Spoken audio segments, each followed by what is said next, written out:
Welcome to the Three Martini Lunch. Grab a stool next to Greg Columbus of Radio America and Jim Garrity of National Review. Three Martinis coming up. Very glad you're with us for the Friday edition of the Three Martini Lunch. And since it is Friday, it's an all-crazy Three Martini Lunch for you today.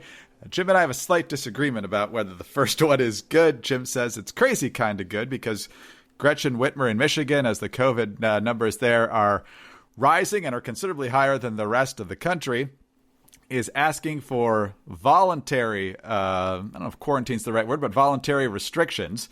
She says we need to go above and beyond the rules we have in place. And according to Fox 2 in Detroit, she called on high schools to voluntarily go remote for 2 weeks after spring break, to pause athletics for 2 weeks after spring break, and asked residents to avoid eating indoors for 2 weeks to help slow the spread of COVID-19. Now, I don't know exactly which school districts are doing spring break when, but most of them have already done spring break.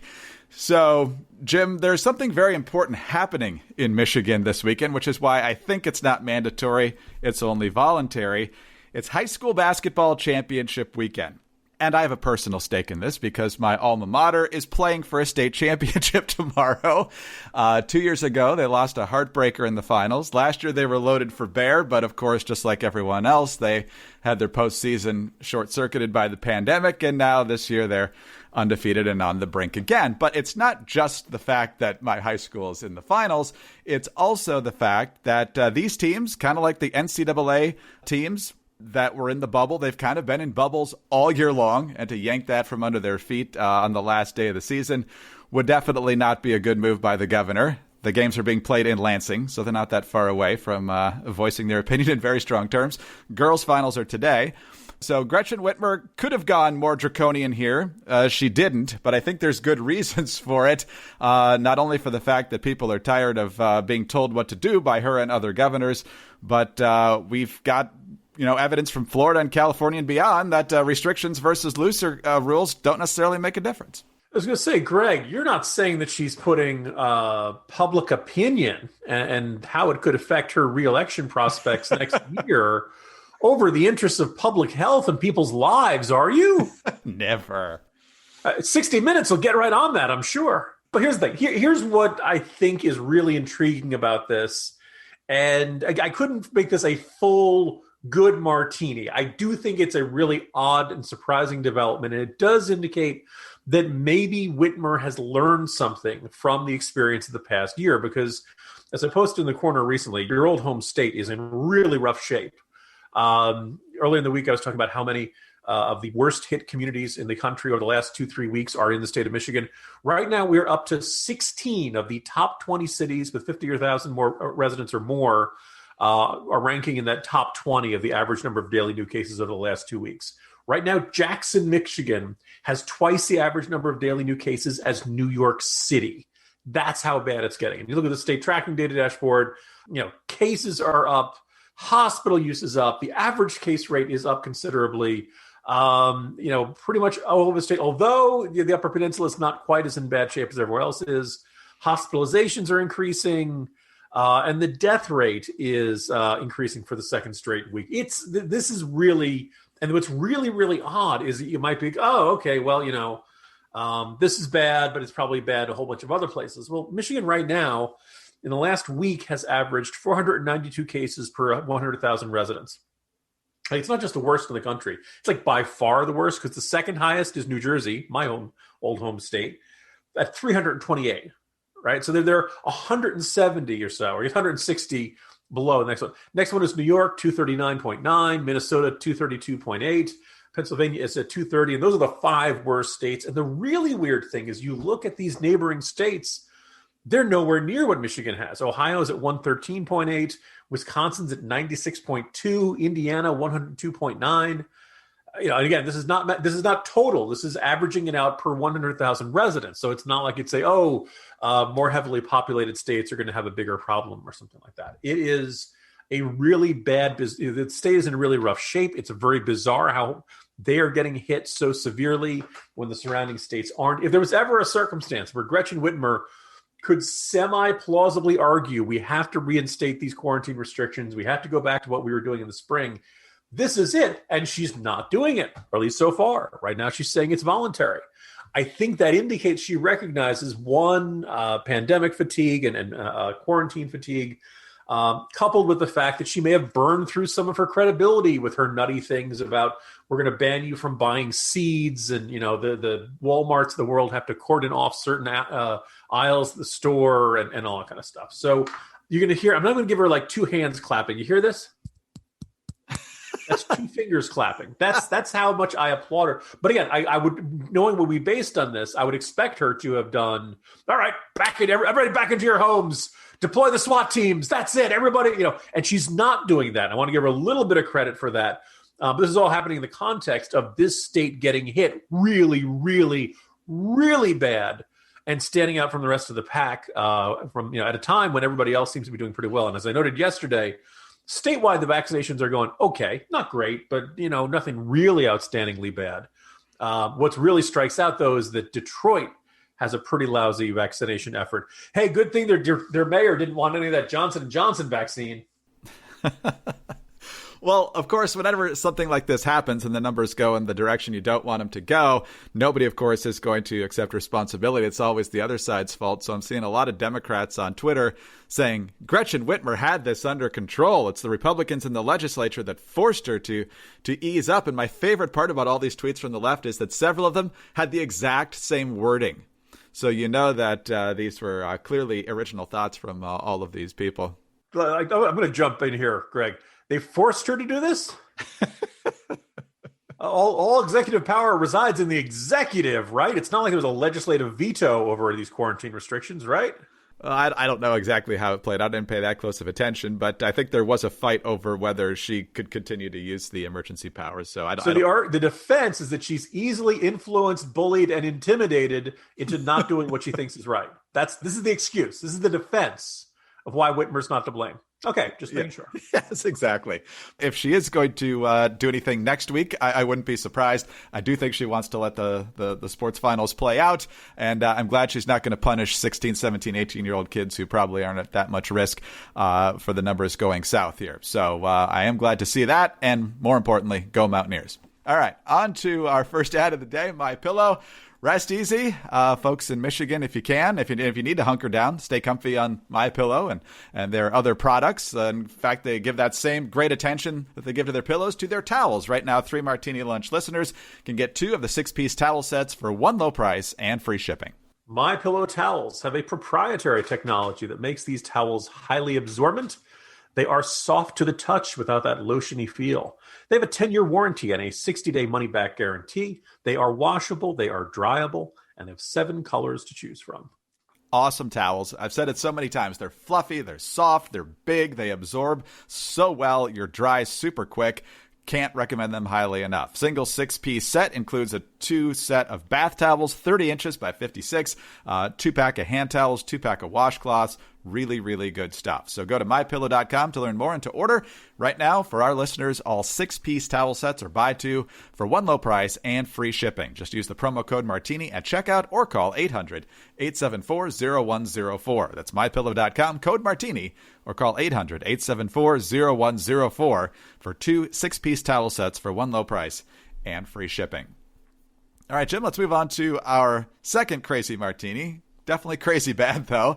Remember when Joe Biden was in the last stages of the presidential campaign and the death of Ruth Bader Ginsburg happened there in mid to late September, and the Republicans said, oh, yeah, we're going to fill this. Trump nominates Amy Coney Barrett. Mitch McConnell told everybody to keep their powder dry. They got her confirmed with only one defection in Susan Collins.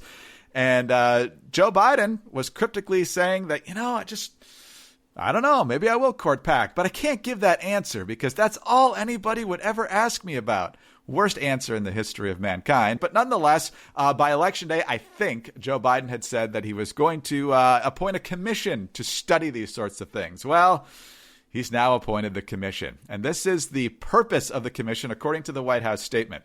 It's to provide an analysis of the principal arguments in the contemporary public debate for and against Supreme Court reform, including an appraisal of the merits and legality of particular reform proposals. The topics it will examine include the genesis of the reform debate, the court's role in the constitutional system, the length of service and turnover of justices on the court, the membership and size of the court, and the court's case selection rules and practices. The two names that stick out on this commission for me are Bob Bauer, who was White House counsel for Barack Obama, hardcore lefty, also Lawrence Tribe, who a generation or more ago seemed more rational but has turned into a hardcore lefty as well. So we kind of know what sort of recommendations might come from this commission. Kind of glad Manchin and Sinema have strengthened their filibuster positions lately. But in case you weren't exactly sure of what this was really about, the New York Times gave it away in their tweet on this announcement today, saying, "Breaking news, President Biden will create a panel to study expanding the Supreme Court in an effort to balance the conservative majority created by Donald Trump." Well, I guess some points for honesty there, Jim, but we're going to get a lot of garbage out of this commission, and hopefully it goes nowhere. There's no getting around it. This is a bad news. If I want to be a real optimist, I can kind of throw out a slight bit of optimism or possibility.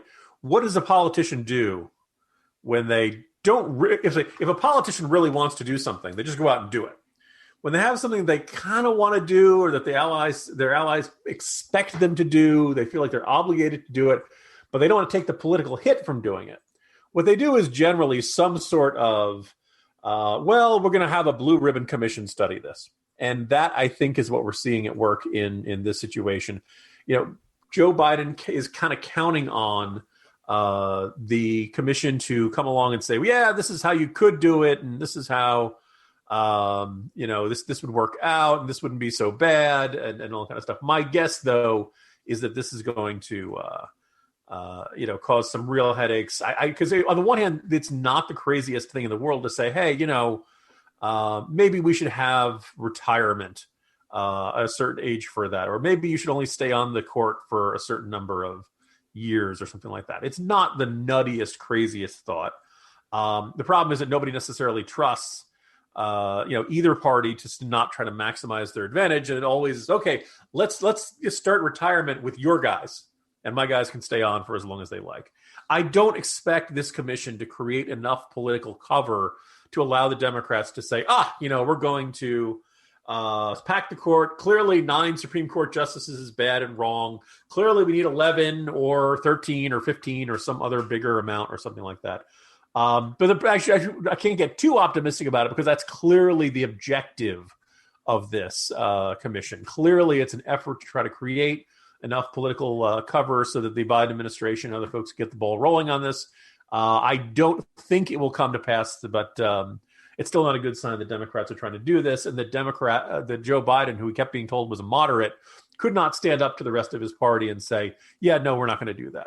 Apparently, Joe Biden doesn't stand up to anyone. At least we haven't seen that happen at any point so far in this presidency. I'm a little surprised they're being this brazen about focusing on the Supreme Court. I thought ultimately they might water this down and expand seats or create new federal appellate regions or new district court seats and pack those, and then have more libs to counteract how many vacancies Trump was able to fill at that level, and then put them on the track to eventually become Supreme Court justices. But the fact that they're focusing on the high court actually does surprise me a little bit, but hopefully it goes nowhere. And I think, by the way, it's that's one of the reasons it's less likely to succeed. If somebody said, yeah, due to caseloads, we need to add one more judge to every circuit court or every appeals court, I think people would be less naturally, there's an argument to be made about, the speediness of courts and backlogs that build up and stuff like that. I don't know if I necessarily would agree with it, but okay, let's assume there's an argument for that. When you say we want to change the number of people on the Supreme Court, most people say, it's because you think you're going to lose at the Supreme Court, and you think we should blow up the existing system because you're not getting what you want.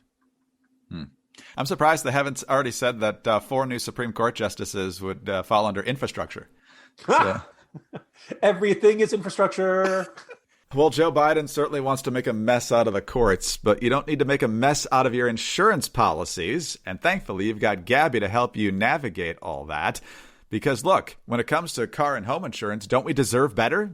I know I do. So do you. I put my policy to the test and turned to Gabi, which literally stands for Get a Better Insurance. See, I bet you didn't know that. And now you do know. Getting better insurance with Gabi means a better price for the same insurance coverage. Who knew something like this existed?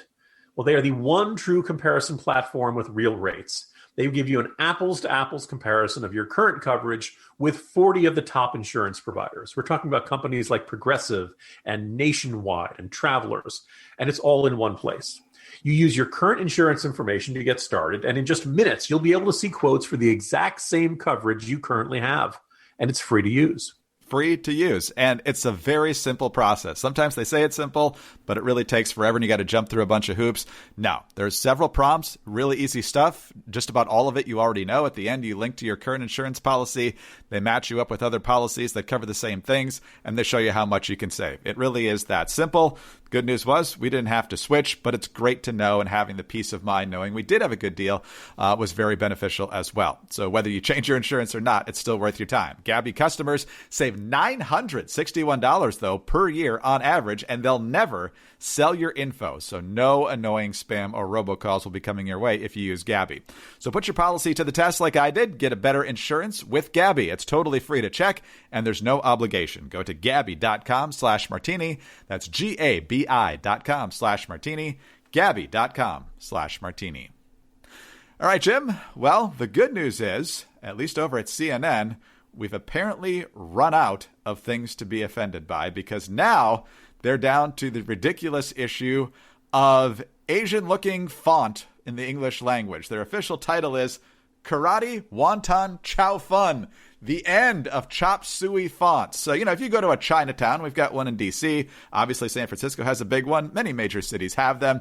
Or any Chinese restaurant, maybe, whether they think it stands out and makes it look authentic or whatever it is. You've seen that type of writing all over the place. But now, of course, it's a problem. And CNN with a really long piece on all of this. They go through the history of this font and how people back during the Chinese Exclusion Act of the 1880s used it to denounce Chinese people, but I'm pretty sure that's not what the Chinese immigrants who run Chinese restaurants or other businesses that use it do it. But this article says things like, it's hard not to cringe at the Chinese stereotypes bundled up with each font package, especially when seen through the lens of today's heightened vigilance toward discrimination and systemic racism.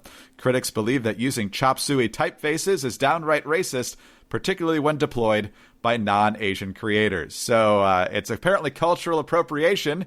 If you do use it, Jim, I don't know, I would guess more Asian people would like to, not be discriminated in college admissions and stuff, but I guess font is where they want to fight this battle on the hard left. Yeah, my understanding is that right in our neck of the woods, Thomas Jefferson High, which is Thomas Jefferson Institute for Science and Technology, it's the top public high school in the country. And apparently up until this coming year, it's 70% Asian American students. That probably suggests that the Asian American families of Fairfax County are doing something terrific. And maybe the rest of us could learn something. Maybe the rest of us could look and say, what are they doing that has their kids doing so fantastically, that has them, getting so many of the slots in this top school in the county that only takes a certain number of applicants. But apparently Fairfax County doesn't like that, and they're going to say, no, we're going to have it look more like the demographics of the children of the county as a whole, and the demographic that will benefit the most from this will be white. So thankfully, Fairfax County is standing up for white kids, because I don't know about you, Greg, I am sick of the man holding me down. But what's more on this, how'd you like to say to Asian Americans, we couldn't fix that. We couldn't fix the discrimination against Asian Americans in college applications. But good news, the local Chinese joint or the sushi place around the corner, we're haranguing the hell out of them over the font that they use.